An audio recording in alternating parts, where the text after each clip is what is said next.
This is the Bullseye Podcast. Indeed. Guess who's back? That's right. I'm breaking the rules on a daily basis. I'm back in podcast land across the globe. Whether you like it or not, learn to love it. Because this show is the best thing going. Everybody wants you. Everybody wants your love. And a special show today as we bring a new guest to the program, Pyro. Hello, Pyro. How you doing tonight, buddy? Pyro, we hear so much about you as an avid wrestling fan, and if you know anything about Bullseye, Bullseye has spent, for 2 decades engrossed in WWF wrestling. One of the things that makes Bullseye as famous as he is his knowledge and his love for the WWF, and I guess I found somebody who has that same passion and same bit of history, correct? That's correct. So tell me about your childhood and who and what made you such a wrestling fan. Okay, I was born in New York City, Queens, and moved from Jamaica, Queens to Flushing, Queens. Oh, you like S.D. Jones from Jamaica, Queens. Yes, sir. And I was introduced to wrestling at a very early age. My mother introduced me to 2 tickets for my birthday, my 10th birthday, 1984, January 23rd, was the night Hulk Hogan won his title. Right. And now I've seen Hulk Hogan previous Rocky III. Right. And of course he was a large star, you know, in the movie. Right. Exactly. So we didn't know nothing about Hulk Hogan, you know, the wrestler as he was portrayed, you know, coming into wrestling.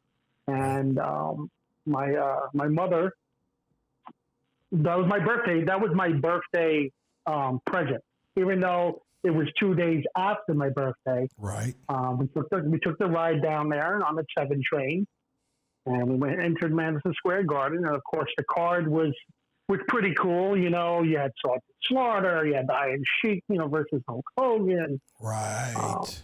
Yeah, you know. If I could just remember some, Tony Atlas was on that card. Also, I believe they had closed the show. Okay. And since then, you got the wrestling bug, right? It's kind of like Bullseye. Yeah, that's right. I started getting the wrestling bug, you could say, at 10 years old. Would you consider yourself a mark, which is the wrestling lingo for somebody who's engrossed in wrestling? Yes, I can say that. Being at that early age and you know, watching a lot of TV from, you know, being in the city. Right. It was just one of those things that it was a draw for me. Being in a live crowd, right. it gave me goosebumps. My mouth was just open. I was like, wow, this is so awesome. Right. You know, 2 guys beating each other up, you know, good versus evil. You know, I remember going home that night and I was just starstruck. I was like, wow, I saw Hulk Hogan. Well, we're going to see this guy in the movie. We're going to see your wrestling knowledge as we go about things. I don't know if you've heard the program before, but we're going to start off with our trivia question of the day. Hit it. And now it's time for the Bullseye Trivia Question of the Day. Yes, this is the trivia question of the day, and of course, we're taking the angle of the WWF, and this should be an easy one for you. This is a layup. Pyro, ready for this? Who is the longest reigning champion in WWF history? I believe that was Bruno Sammartino. There you go. He got it. You get the old... That's it. You got slapped there. You won. You got the slaps. You got it. Yeah, Bruno Sammartino. One of my top 5 greatest athletes of all time, Bruno. Really? Wow. Yeah, oh, absolutely. Wow. You know this. Nice. You know who Bruno beat to win the championship for the first time? You know what? I might have been a little too young for that. Well, he beat Nature Boy Buddy Rogers. That's Buddy Rogers. That's right. Great. Nature Yeah. Boy Buddy Rogers beat him in Philadelphia. He beat him in like 30 seconds. Wow. You know Bruno that? Sammartino, think about that. Right. And San Martino, of course, went through his career, then became an announcer, right? And then kind of fell out of favor with Vince McMahon. Right? Yes. Right. I think a lot of people did that. Right, because they didn't like the direction McMahon was taking it. Yes.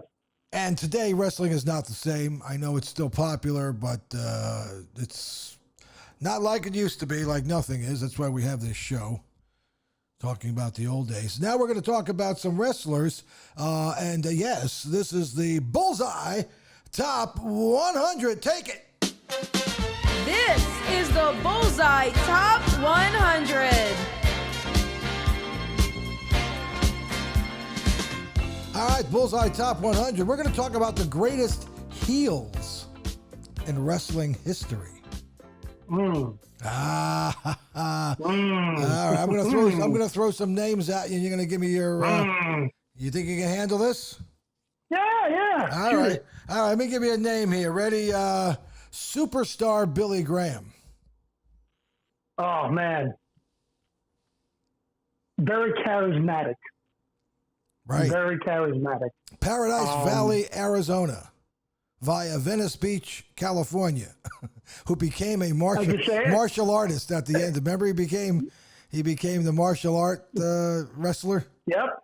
Yeah, he came to he had his hair long for a little while, and then he was gone for, I believe, like 5 years, if I recall. Right. And he had this martial art thing going, and it was like, what is going on with him? What's going on? And then he kind of like reemerged with the bald head, and he had the handlebar mustache, and he's a superstar. I was like, whoa, it was almost a knockoff of Jesse Ventura and Hulk Hogan knocking his image, Right, and then he. But I believe Superstar Billy Graham was great at his time. He was a big guy. I couldn't really see him as a villain. A lot of people did like him, though. He played a great villain, especially when he wrestled San Martino. He wrestled Pedro Morales, Bob Backlund. He was a great heel. Who do you think was his greatest opponent? I always loved the matches with San Martino with Superstar. Yeah. The man of the hour, the man with the power, the man too sweet to be sour. Superstar Billy Graham. Right?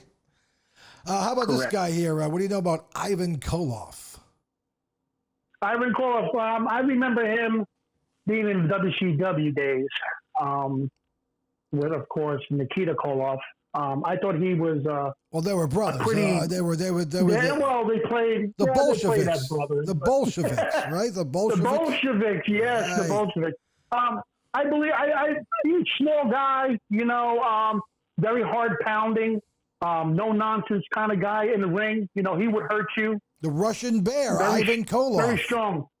Ivan Koloff. Oh, the Russian Bear. The Russian Bear, right? Yeah. The hammer and sickle, right?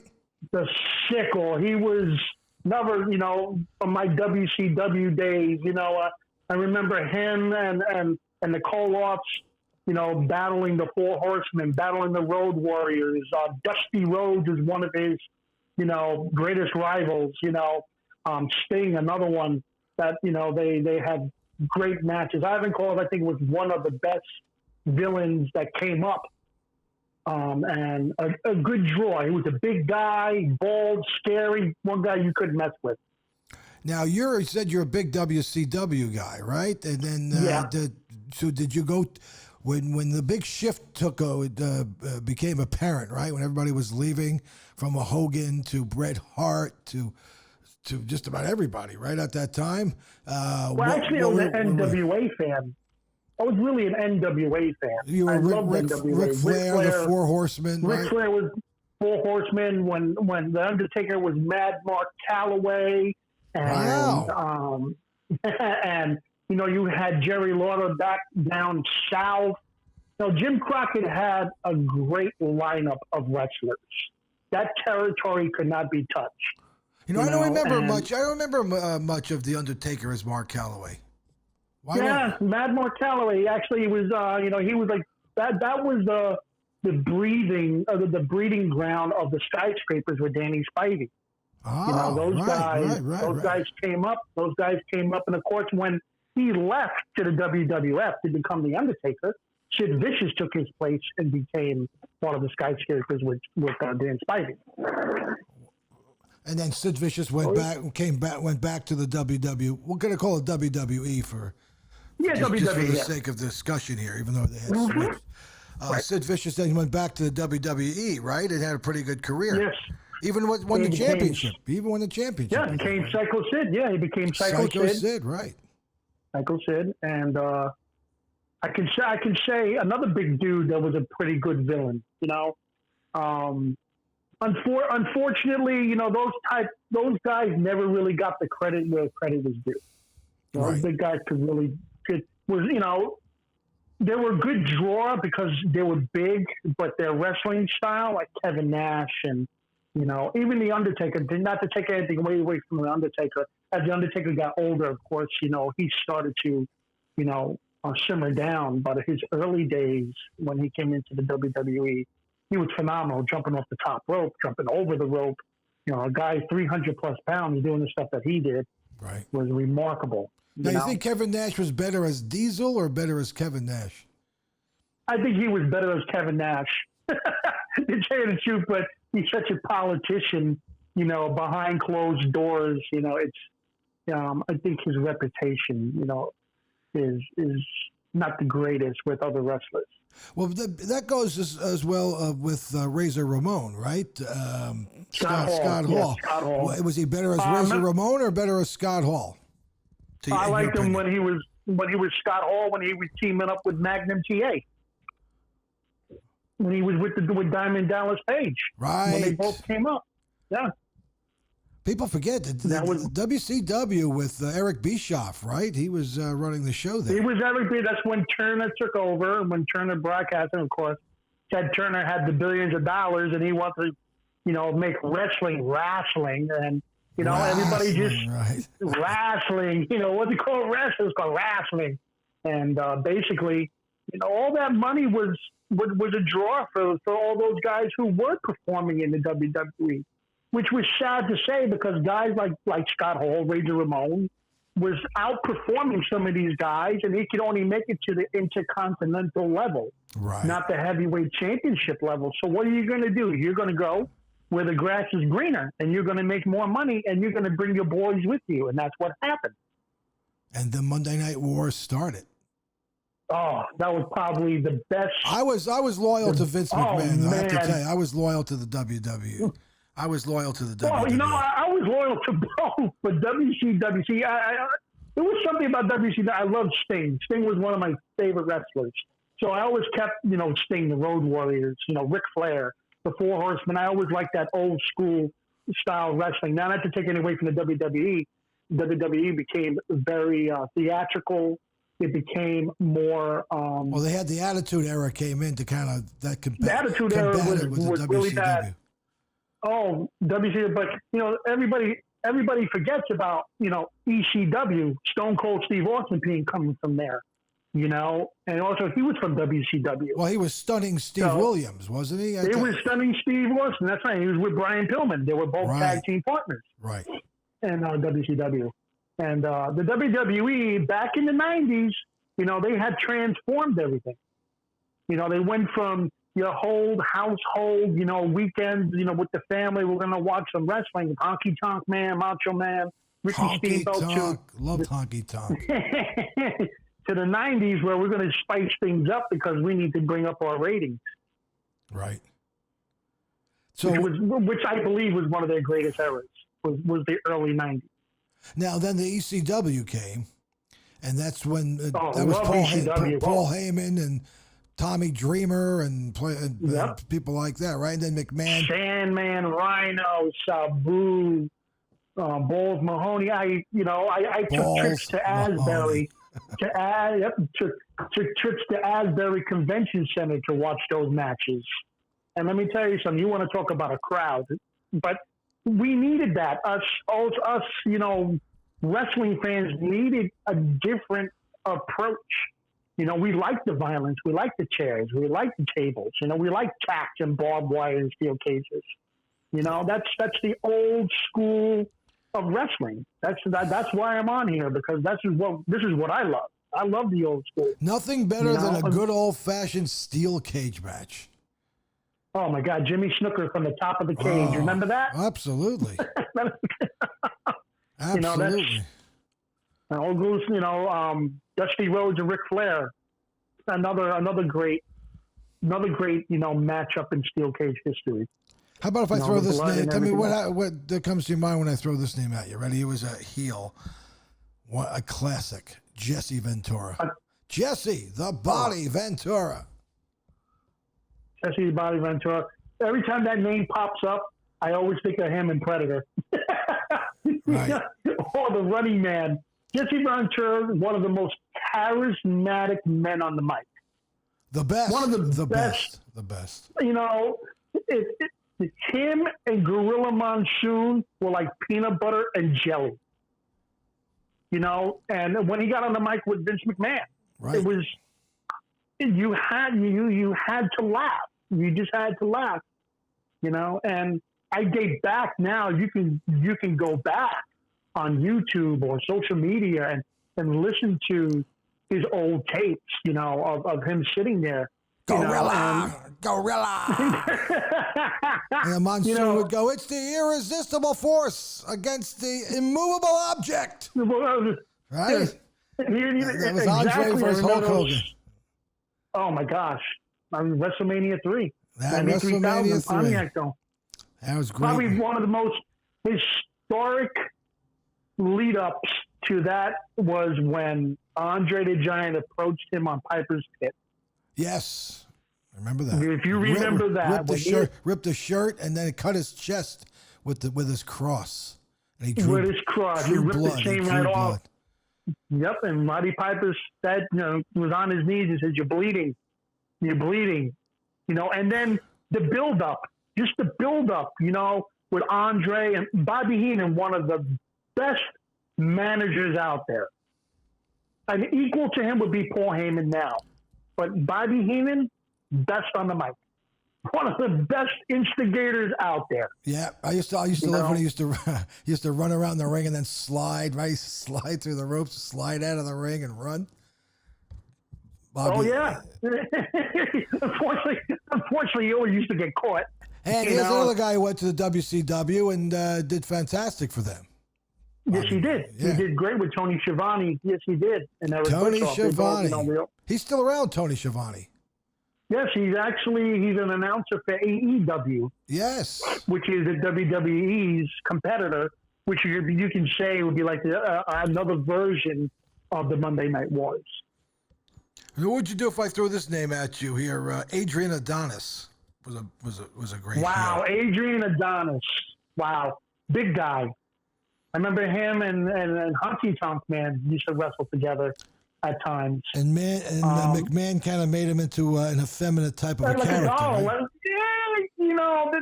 For me, I don't know, with the flower thing and the blonde hair, I wasn't feeling him. No, he wasn't a great wrestler. No, he wasn't. And I don't really think he was a charismatic person either. He's one of those guys you just kind of like want to fill the card with, beating on midgets. I know the Haiti kid, him splashing the Haiti kid, on one card. One of the great midget wrestlers of all time, the Haiti Kid. Absolutely. Yeah, the Haiti Kid. The Haiti Kid. Oh man, great Remember memories. that. Great memories. What do you know? How about this name? Ready? He was I think he was Bruno's cousin, and then he became a heel for about 20 years. Larry Zbyszko.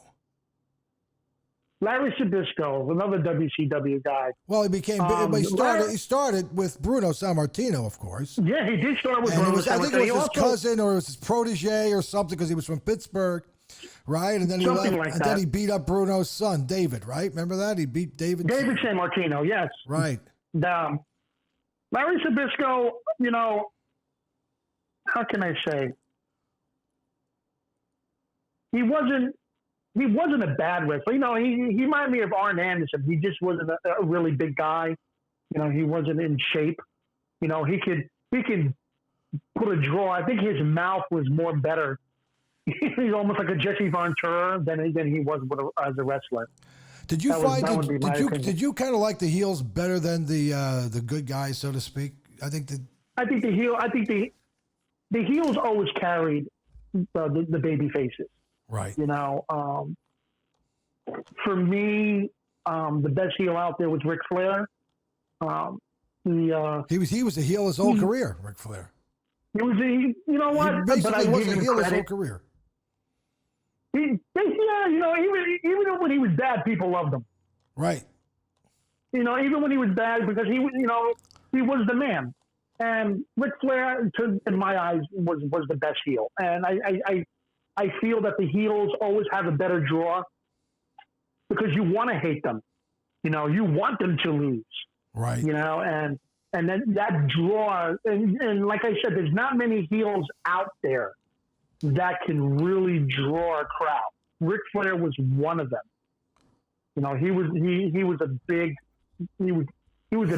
a little guy. You know, he wasn't really big, but he had a big mouth. Did you see the documentary? You know, Did you see the documentary on Flair? Yes, I did. Amazing, right? I did. How It's amazing, you know. He could drink. Wow. Yeah, walk around an airplane naked. Right. And drink all the way from New York to Japan, wrestle, and then come back right after the match and drink all the way back, and then wrestle drink again. all the way back. I think he said they drank for like 17 hours on the plane or something. Unbelievable. Those were the days. Those were the days. How about this name, Pat Patterson? Pat Patterson, another. Now he was a baby. Champion. He was a baby face, but he became a heel too, didn't he? Yes. And I believe he wrestled with Stu Hart. I believe he was another Canadian.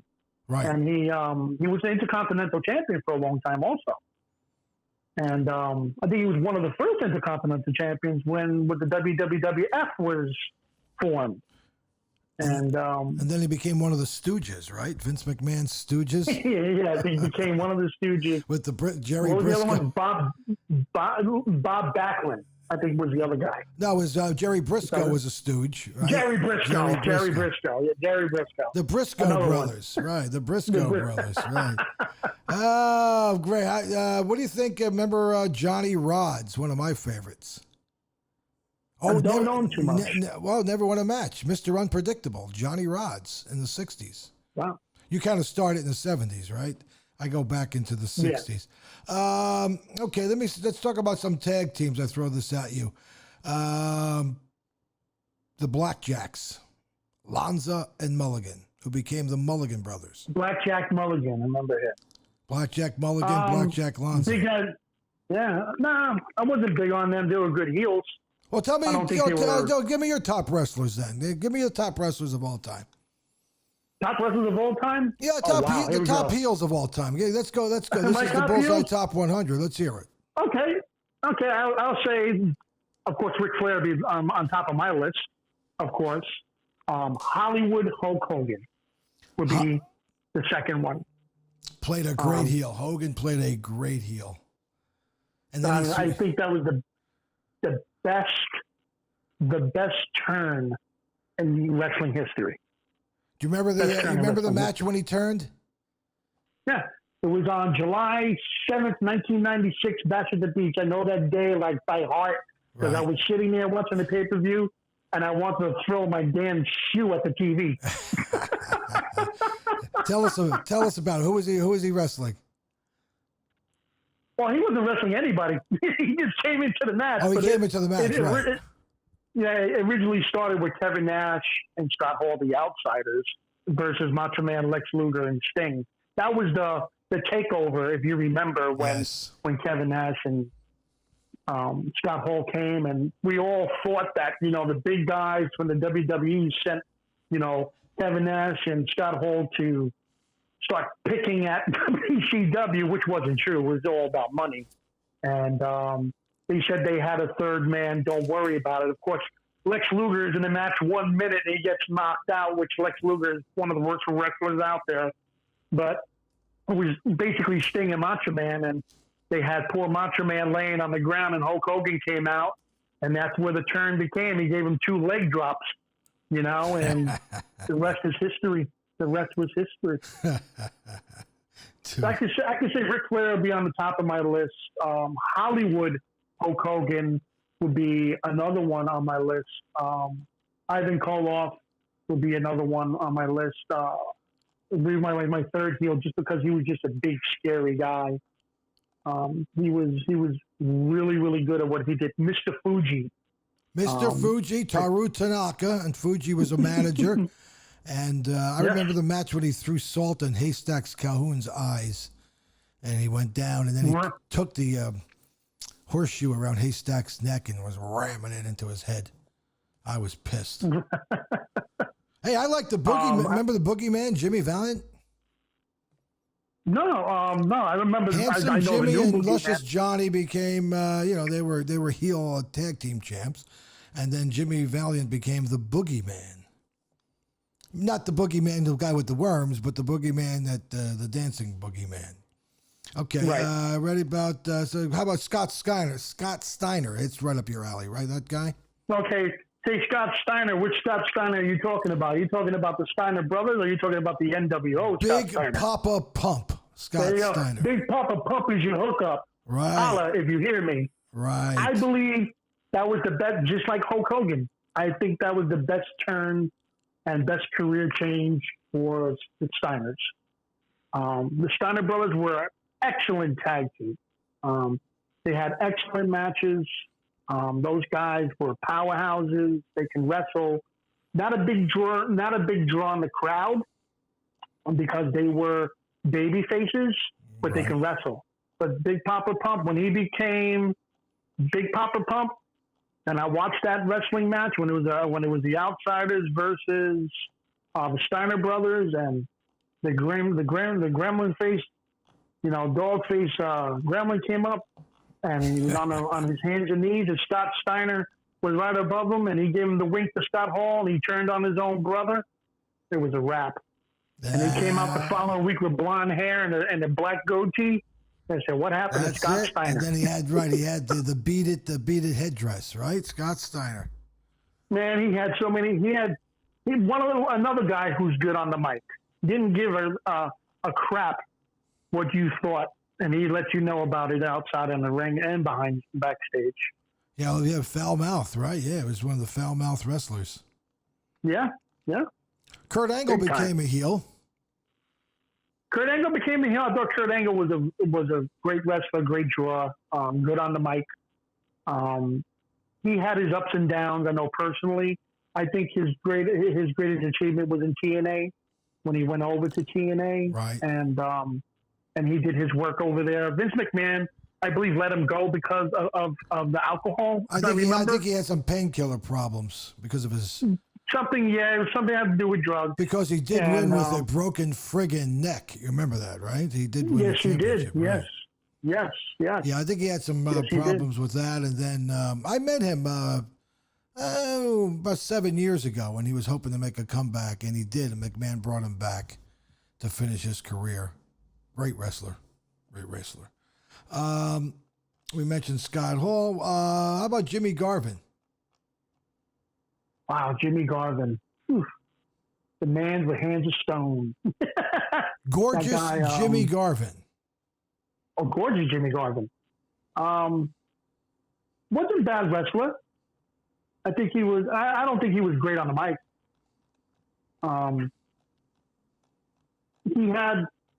He had this look in the ring that made people kind of like look at him back and say, "Hey, you're not going to beat me," kind of way. Right. He would pummel you. He would hurt you.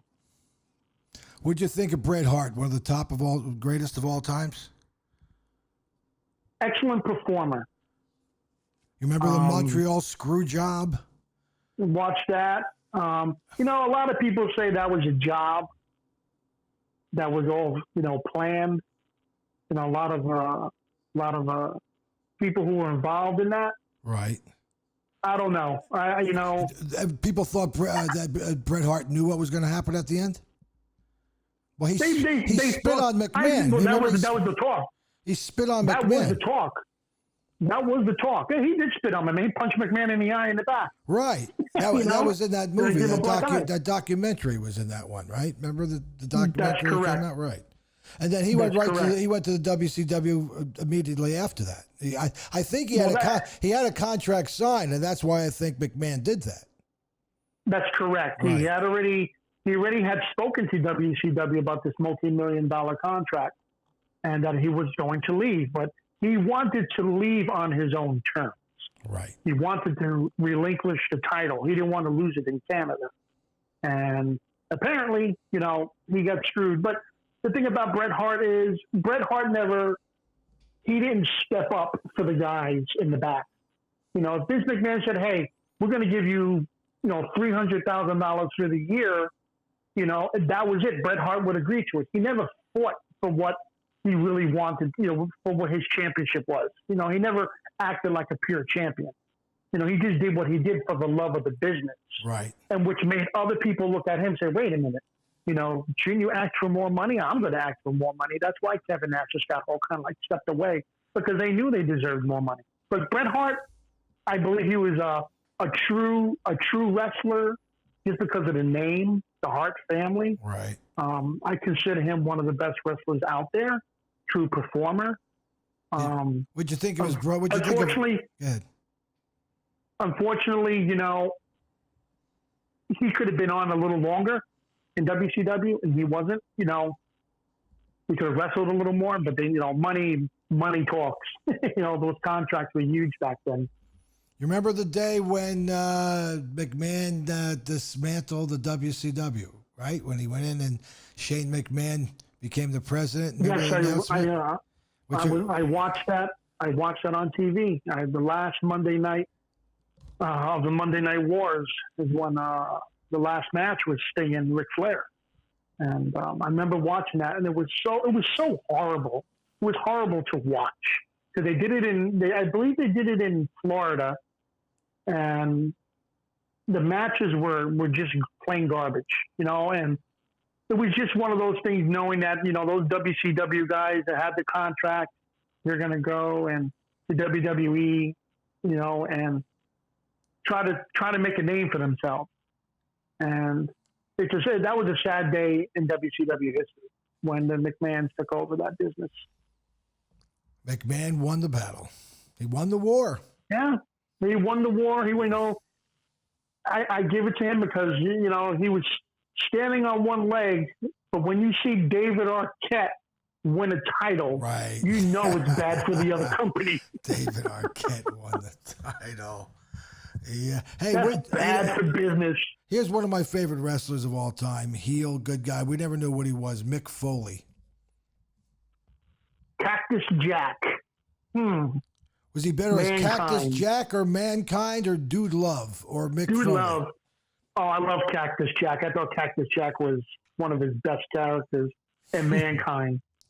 So, wow. I still one of the greatest performers out there. Great on the mic. I've met Mick Foley a number of times. Very nice guy. Did you?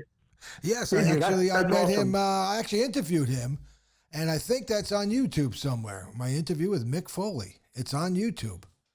I'll have to look it up. I'll have to tell the audience about. If you look up Mick Foley, somewhere on there, Bullseye's interviewing him. So it was about 7 years ago. Check that out. I had asked him, I said, what is your favorite character of all time? You know what he said? Dude Love. No, the referee. What? you know why? You know why? Remember he became a referee? You know why oh my God. You know why he liked being a referee more than any other character? You'll never I can't remember why. Because he didn't have to change his clothes, he said. He just walked right in. He walked right in and walked right out. He never had to change his shirt or anything. Oh, that was his favorite character. Mick Foley. Mick Foley, the Rock and Sock connection. The Rock oh and my God. right. I think those two they would bounce off each other so good. You remember the I Quit match between him and The Rock? Great match. Mick Foley's family was outside watching that match. And I remember Dewey was screaming and crying every time The Rock hit him in the head with the chair. Yeah. I remember that he was handcuffed. And The Rock, which back then The Rock was a piece of crap back then. He was just hated. He's on my shit list now, by the way, The Rock, for other reasons. I'll get into that later. Okay, yeah, but I believe The Rock was one of the greatest heels too. Don't get me wrong. When he was a piece of crap, he was a piece of crap. Yeah, but, McMahon gave him a lot of chances. You know, he was Rocky Maivia. He was a bunch of characters, and the one connected. He connected with The Rock. He just had it's that Samoan background. That's what it is. It's the Samoan family line. You know, you just can't touch that. You have to respect the Samoan line. I think Vince McMahon knows who to take care of when it comes down to family. Oh, absolutely. You know, but Mick Foley, I believe, one of the greatest characters ever to come out. Doesn't matter what character he was a great wrestler. You know, if it was 25, 30 feet off the cage with The Undertaker, you know, and then having a concussion and getting choke slammed through the cage, or, you know, vicious chair shots, I give that man his due. He is the ultimate hardcore legend. Speaking of a legend, one of the greatest heels of all time on the Bullseye list is the $1 Million Man, Ted DiBiase. Everybody has a price for the $1 Million Man. Everybody's got a price for the $1 Million Man. And that man, I hated that man as a kid. I hated that guy. Him and Virgil. Virgil, right? Who went to the he went to the WCW too, right? Virgil. He went to WCW also. Yes, he did. Yeah. Yeah. Remember when he went there and? Go ahead. And then I remember a segment. It was on Saturday morning, and the $1 Million Man. If I remember, he called the kid up to bounce a basketball. Yes. He was going to give him $100. Remember that? Absolutely. And he had to dribble the ball like 10 times, if I remember. And then he would kick it. He kicked the ball. I was so mad at that dude. I was like, are you kidding me? I was like, how can you do that to that little kid? The kid was crying, of course. Because I'll give you $100 if you can bounce the ball 10 times. And everybody's like, 8, 9, he kicked the ball. Remember, and it was a wrap. He could do it. Remember when he had people kiss his feet, his stinking, sweaty foot? And he would remember that? He took his shoe up. He had $100. The $1 Million Man was the man. Ted I DiBiase, met him too. I've met Ted DiBiase. I met him. I heard he's a really nice guy. Very nice guy. And he's still out there on social media, and he's still plays the circuit. And he's doing some independent things. He's doing some independent runs with, I believe, he was doing some stuff with New Jack. He's doing some independent runs with New Jack and Jim Cornette. Right. And somewhere down south. One of the greatest finishing holds in the $1 Million Dream, which was a sleeper. That was like a camel clutch. It was a sleeper hold. I have a picture. I have a picture of him putting me in the $1 Million Dream. Do you? Yeah, he put one on. I think Roddy Piper had the best sleeper hold. Came down to Seaside Heights. He put me in the $1 Million Dream. Wow, that's pretty cool. Big thrill. Now, Roddy Piper had the best sleeper. Roddy Piper was the best sleeper hold. I don't care what anybody says. Not better than it was even better than the camel clutch.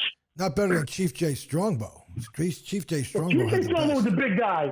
That guy was a big guy. So, you know, all that weight on you you're going to feel that one. But for me, it had to be Roddy Piper's sleeper. You like Piper? Okay. Piper was a good guy. Piper was great. Was a real good guy. Piper's pit was one of the best. I never could wait. I enjoyed that so much. The tension. You never knew what was going to happen, right? In Piper's pit. Smashing Jimmy Snooker in the head with a coconut. Yeah. Smashing that with a car. You know, I don't think anybody could touch Piper's pit. You know, you had the barber shop, you had funeral parlor. Brutus Beefcake, right. You had the funeral parlor with Paul Bearer. What right? was the other one? Brother Love. Remember Brother Love? Oh, yeah, Brother Love. I love you. That's right, Brother Love. Actually, he was the first manager of The Undertaker. He debuted with The Undertaker. Brother Love did. That's Survivor Series. That's Yes, he Pritchard, did. right? Pritchard. Yep. Right. That's Pritchard. I think He's one of the I think writers he's still and there. bookers Right. for Still Vince one of the McMahon. writers. Right. Yes, he is. He's one of the creative writers for Vince McMahon, and he's one of the bookers. And Here's a guy, Kevin Brother Sullivan. Love. How about Kevin Sullivan? tell him the Taskmaster. The Taskmaster. Man. I don't think that guy ever became good. I think he was always bad. He's always a bad guy, right? He was always a bad guy. He had violent, the Legion of sadistic, Doom. and cold. Yes, he was the original Legion of Doom Right. before the Road Warriors took that. Well, actually, the Road Warriors became the Legion of Doom in the WWE, and the Legion of Doom was in WCW, which was the Taskmaster's little gang that he had. And one of the Kevin Sullivan, the Trio Woe, that was his finishing move. He would put you in the corner and he would run, and I think he would do a double stomp on you, if I remember. Now he was Kevin with Sullivan. Sabisco too, didn't he? Was he tag? He was team with Sabisco for a little while. Right. And then Brutus Beefcake kind of went to him. He became the Zodiac. Right. This is all He had WC. This Chris is all Benoit's wife. WCW now, right? This is all WCW. Yeah, Right. This is WCW. I believe Kevin Sullivan never came to WWE. He always stayed WCW. The WCW was enriched with great talent. I mean, now you're really jogging my memory. Great talent. Here's one of the Simon Dallas classics. Page. Yeah, here's one of the classics. Bad, what you call him, a bad guy, tough ass, psycho, Terry Funk. Oh my gosh, Texas. What was his name? Oh man, Chainsaw Charlie.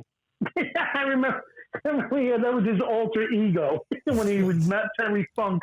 It was Chainsaw Charlie. He would come out with Cactus Jack, and we had this chainsaw with a nylon net on his head. Yeah. And one of the originators of the blood the ECW era was Terry Funk. Right. Right. Was Terry Funk. He was one of the guys that can draw blood just as much as Ric Flair could. Always barbed blood. wire matches. How barbed wire about matches. God's Gift to Women? Remember him, Rick Rude? No, I don't. Rick Rude, No. ravishing Rick Rude. Oh, ravishing Rick Rude. Yes, God's Rick Gift Rude. to Women. Another guy that had a physique. Him and the Ultimate Warrior had the greatest rivalry ever. Another big guy, a Marine, Right. I believe he was. And he was a Marine. Bobby Heenan was his manager too. Bobby Heenan was his manager. Jimmy Hart was his manager for a little while also. Not a big Mr. Perfect also. I used to love Mr. Struck down the aisle with him a few times. Kurt Hennig, Mr. Perfect. He was great.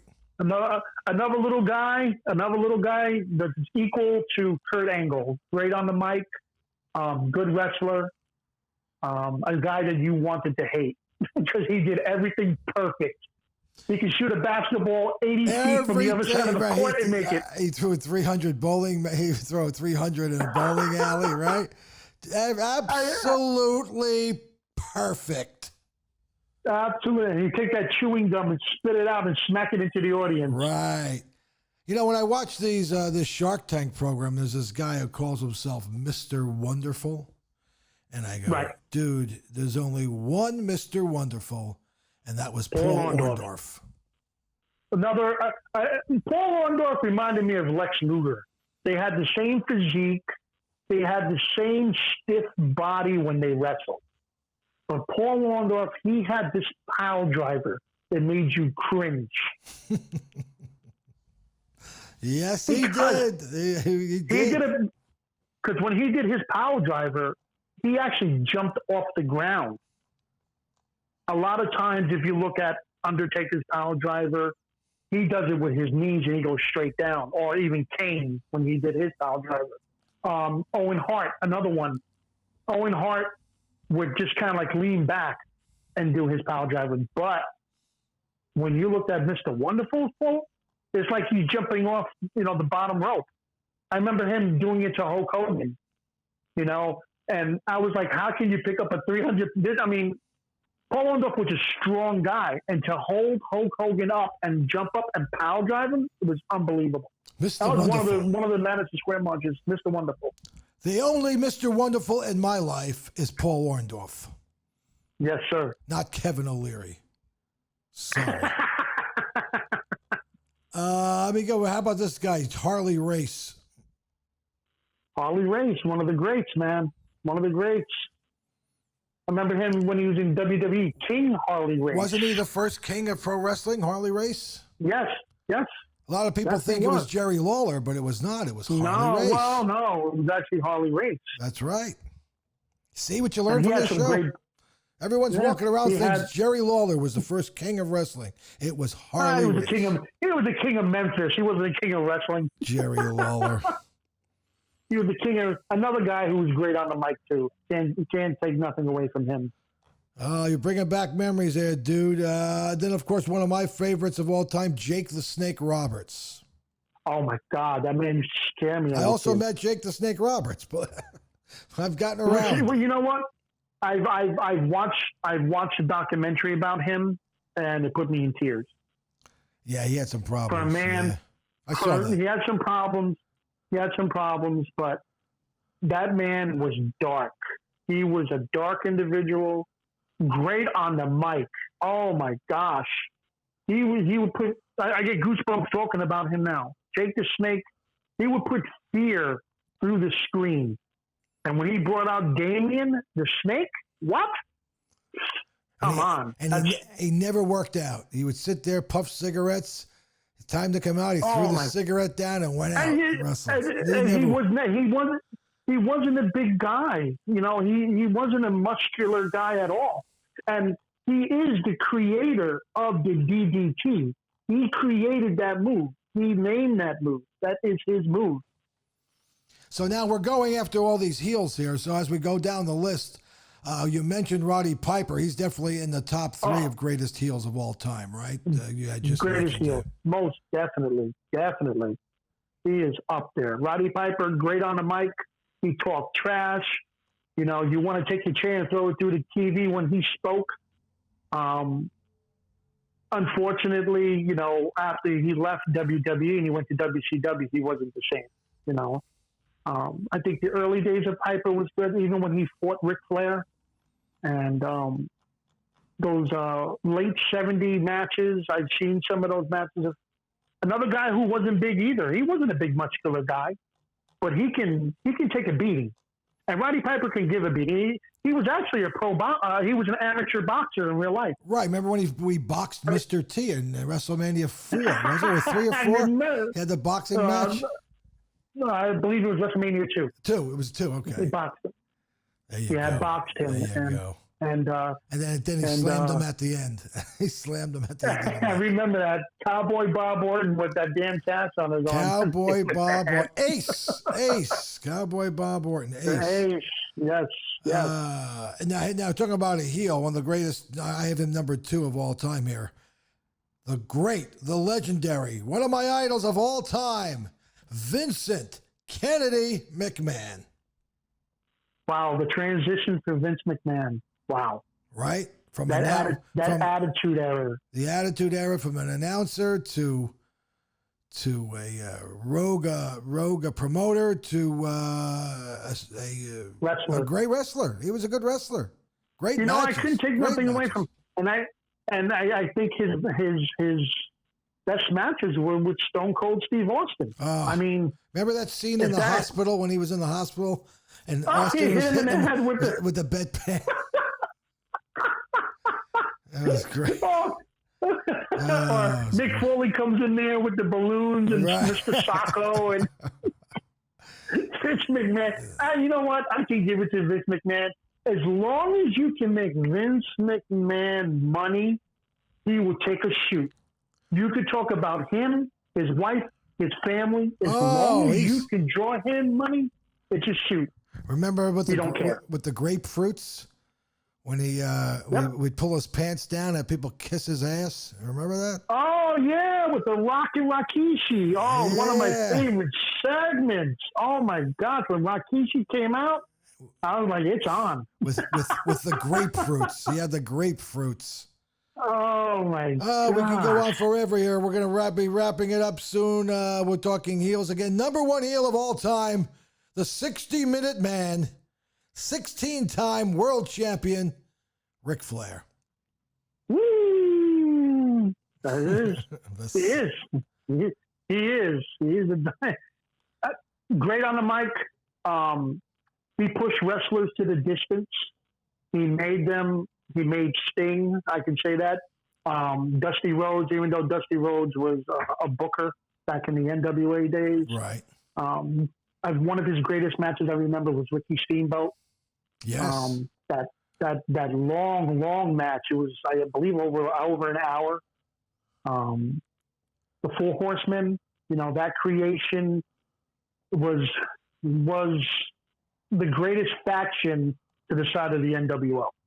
There's only two top ones out there. It would be the Four Horsemen and the NWO. And Ric Flair, as old as he is, he's still in the game. He's still doing his thing. He's still in the game, right? McMahon's keeping him in the game. I follow him on Instagram. So do I. Yeah, and he's a lot older, but he still can talk. He can still draw people, and that man is going to be loved, and he's going to be fairly missed when he goes, because there is no other than Ric Flair. There's no other. There you go. Hey, Pyro, those were pretty good memories here, man. I really enjoyed it. I have a lot. Well, we'll pick it up again. It was a good break in our show to talk wrestling because it brings back the best memories of my life. And to me, there's no sport like WWF wrestling. It was a great time. And join us again. We'll talk more wrestling as we pick it up. And that's our show for this episode. See you next time. The best is yet to come.